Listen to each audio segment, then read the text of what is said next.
Hello everyone, আমি মৌসুমী চক্রবর্তী চলে এসেছি আমার আরেকটা নতুন ব্লগ নিয়ে।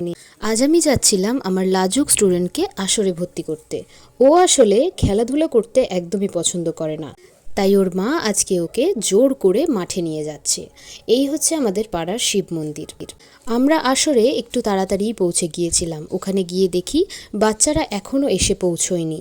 ওর মা যতক্ষণ ফর্ম ফিল আপ করছিল ততক্ষণে ওকে আমি বাচ্চাদের সঙ্গে বিলিয়ে দিয়েছি, কিন্তু ও এতটাই লাজুক যে চুপচাপ দাঁড়িয়ে আছে মাথায় হাত দিয়ে।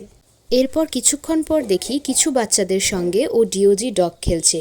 ওকে খেলতে রেখে তো আমারই খেলতে ইচ্ছে করছিল।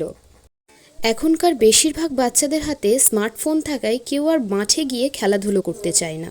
যাই হোক, অবশেষে দেখলাম ও ভালোই সবার সঙ্গে খেলাধুলা করছিল এবং ও অনেকটা চঞ্চল হয়ে উঠেছে। ওকে আসরে রেখে আমি আর ওর দিদি একটু ঘুরতে বেরোই, আর সেখানে একটা সুন্দর ফুল গাছ দেখে আমরা দাঁড়িয়ে যাই। আজকের ভিডিও এখানেই শেষ করছি। দেখা হচ্ছে পরের ভিডিওতে। ততক্ষণের জন্য টাটা।